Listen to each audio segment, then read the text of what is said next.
Hello everyone, I'm going to take you for a walk through how I made my guitar strap.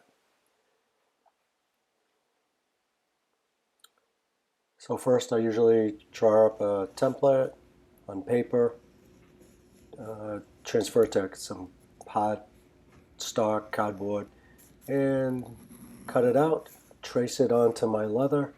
This is some veg tan, I think it's russet color, and cut out my stencil, trim off the corners.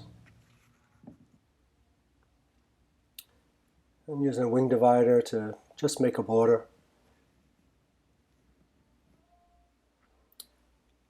Pencil some angle lines because I want to do a basket stamp. This is my hole puncher that I use for my belts I make for the belt buckle, and an 1.5 inch belt will slide through those holes. So this is a shoulder strap style guitar strap. Here's my maker's mark. Just gotta hand press. The veg tan's pretty easy to make it to leave your mark. My logo, another logo. So this is my bench, granite bench to do my stamping. I'm attempting to go down that line I made with the wing divider with the swivel knife.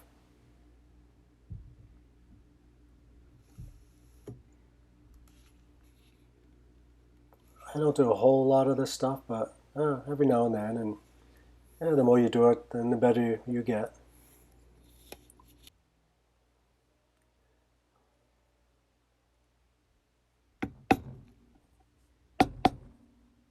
Took me a while to do that.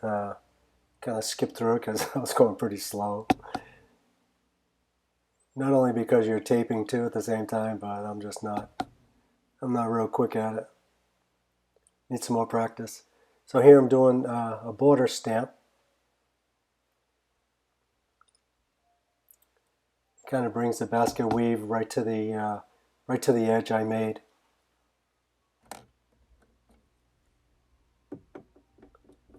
Okay, done stamping. I'm going to go with that. Time to do some gluing. So this shoulder pad, I got the veg tan. It's a little bit stiff.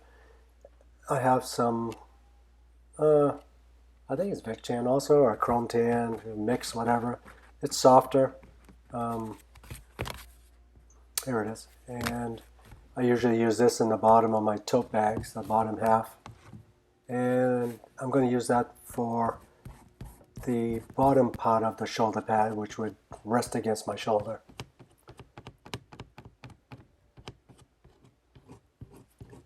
I'm just slapping on some contact cement, let it tack up, and then put them together. Got a little messy, but it comes right off with some natural rubber. It'll take off that contact cement.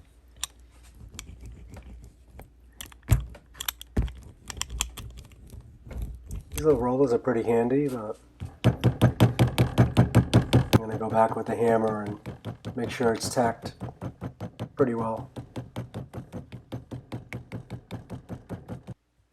And then to let it dry, I have a cutting board I put over it, piece of bluestone, and whatever I can grab to put some weight on it. Antique iron, little anvil, and a very heavy mallet. Great for punching a big hole right through that heavier leather. Burning off the little hairs from the wool dauber. I'm going to use tan coat. First layer of tan coat. And this is helpful so when you use the antique, it doesn't really stain the leather as much as it would if you didn't use it.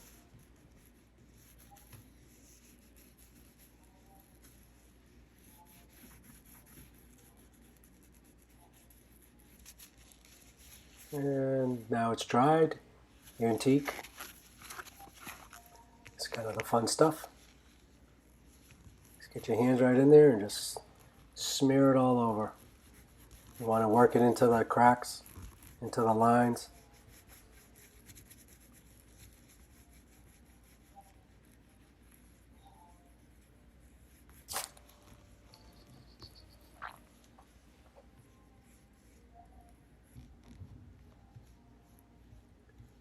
And I let it sit for a few minutes. The longer you do, the darker the parts you probably don't want to be antiqued will turn. And then start wiping it off. If you didn't let it set up long enough and you feel like you wiped it off, you can just redo it.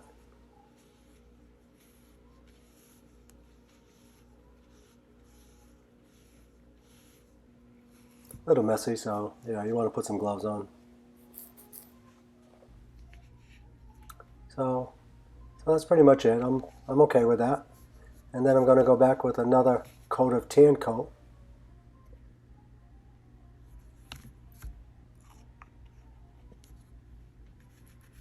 Seal that antique in there.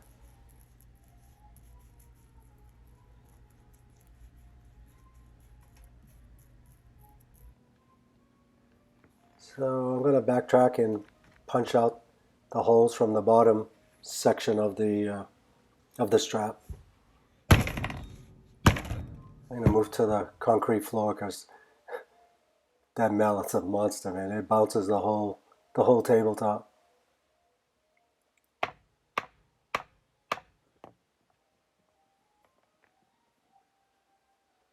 Okay, holes are in.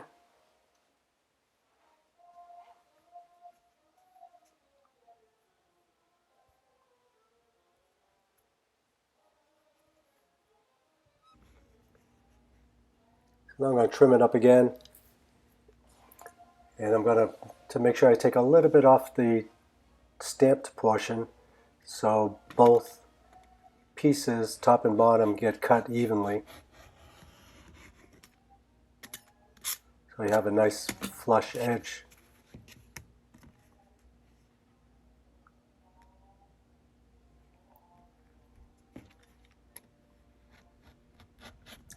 I've had that cutter, the rotary cutter, for a long time. I've never changed a blade, and it still does the job.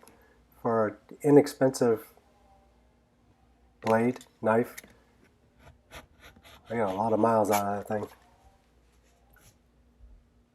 Well, go back to the corners and touch them up. I always put some scrap leather underneath so I don't beat up my plastics there and the punching board. Try to make it last as long as possible.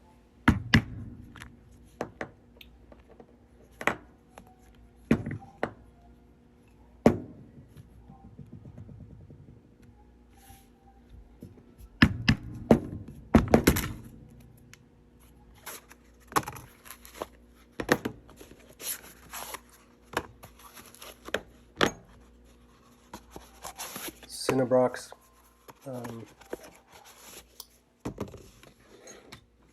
punches for the thread line. I bought these when, I don't know, they are nice. I have the 10 point and the 2 point. I think they're 3.85 the distance. I tend to go back to my 4mm Amazon ones I bought. They were cheap as can be, but man, I get a nice straight line, and I like them. These make a nice hole, and I think I'm just not. I need to work with them more.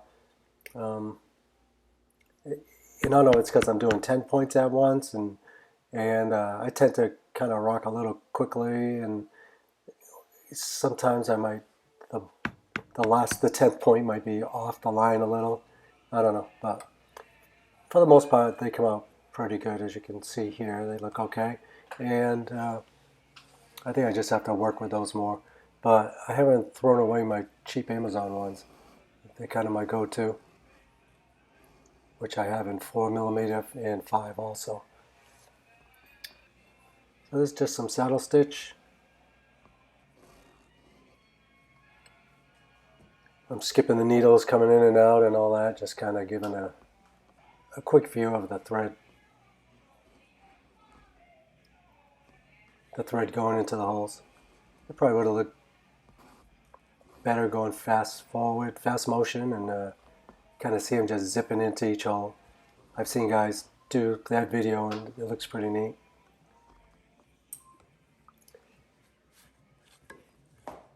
So that's that.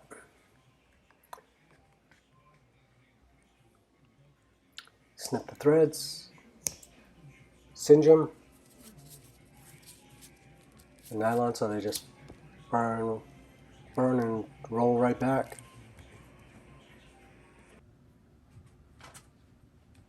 Now I like to go back with the hammer and just tap down my threads.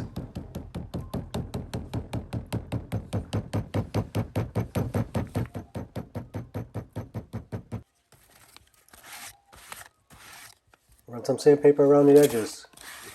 Make sure that the edges are even, and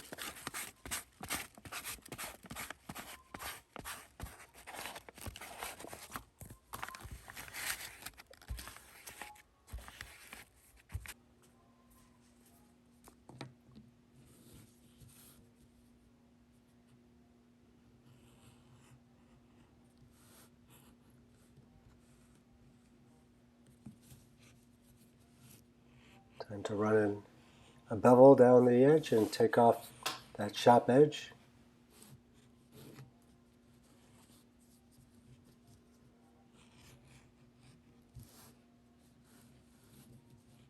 This beveler, I think it's a Palomano, or I don't know if I get the name right, but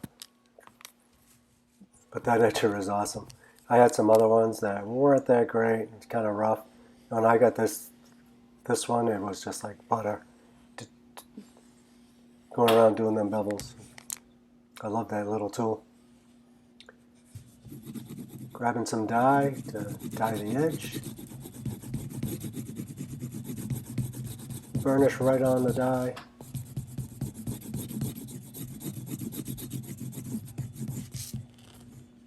It's still wet, so it's almost like just using a little bit of water to burnish.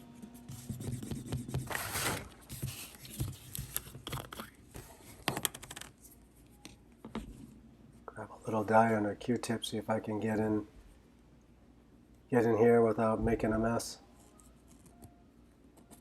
Probably don't see it anyway once you run the belt through it, but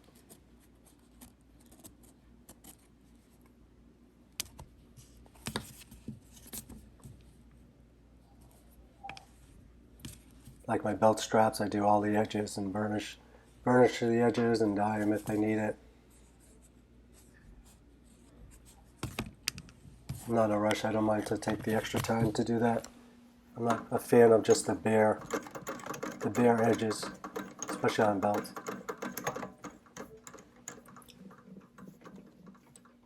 I got this burnishing wheel put on my drill press to see if it speeds up things, and it's pretty handy when you're doing a belt, especially when you have like a 3-foot piece of leather, and kind of just turn it on and run it up and down. I do go back and do it by hand again anyway, but it takes off a little bit of time. Some Toconol for the edges.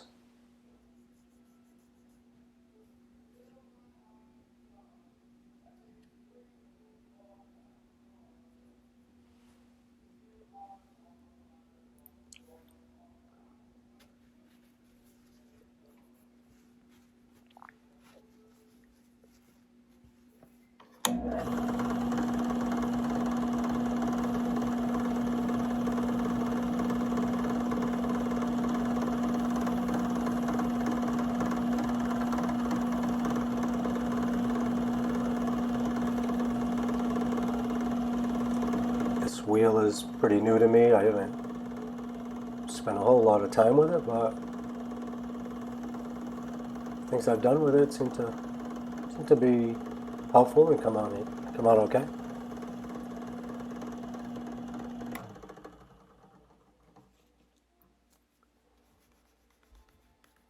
Can't help but going back on it by hand.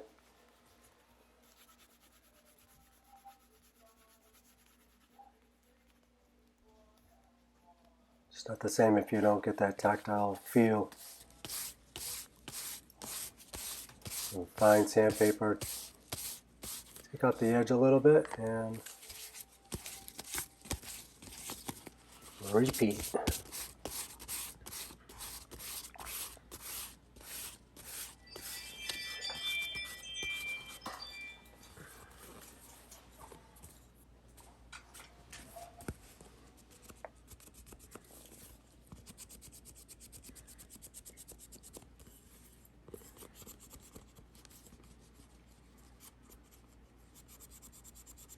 I bought this little stick with my burnishing and works pretty well to get in the tighter spots. I try to keep it clean and not get the dye on it like my original one. I don't. On the point pot, it's got a lot of dye. It's been dyed over, as you can see in the picture there, but this one I'm trying to keep it a little bit cleaner.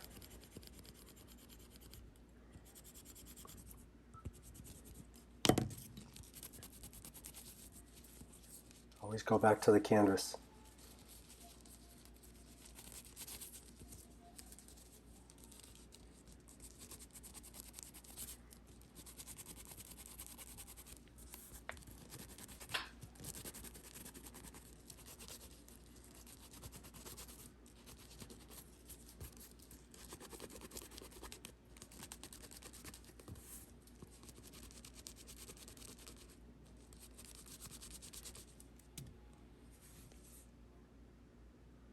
Yeah, let's do it again. One more time.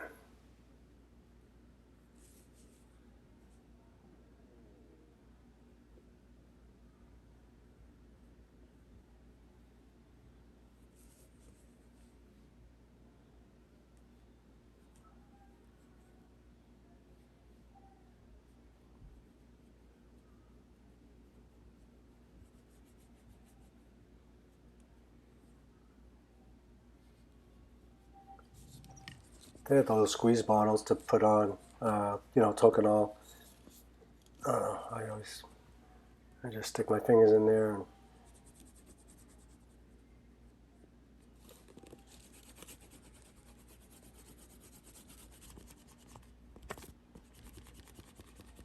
a little more burnishing. Let's finish up with the canvas.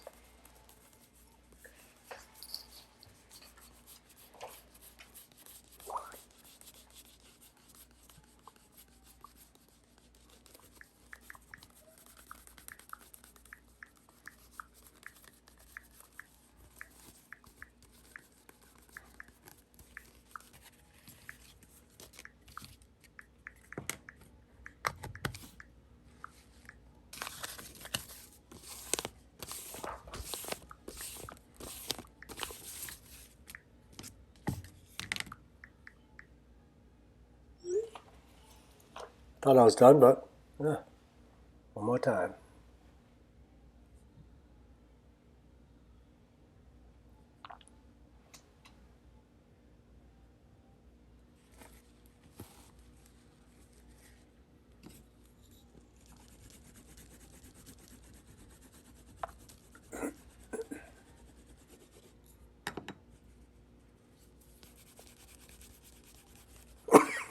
Excuse me.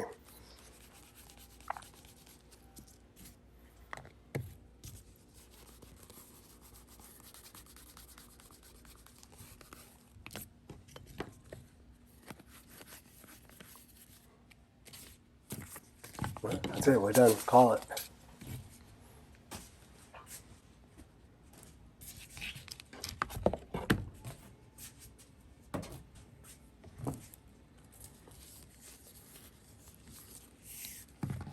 Here's the rest of it. I made this the same way as I do a belt construction.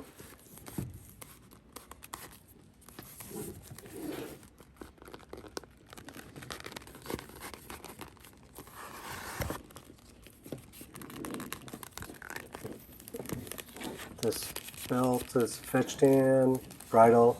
I think I got it from Buckle Guy. It's always nice stuff. I think it's the English tan color.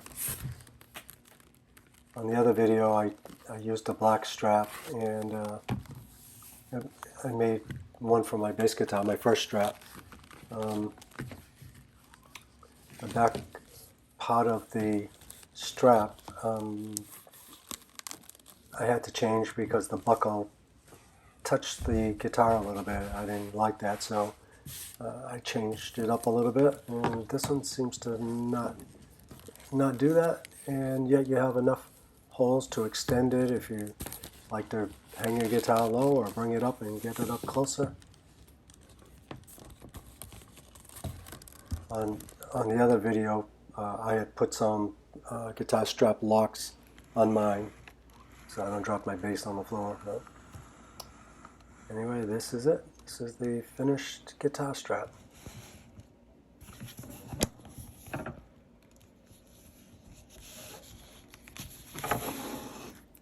I hope you liked my video. Please leave any comments, and like, subscribe, all that good stuff if you feel like it. And I hope I see you again in the next video.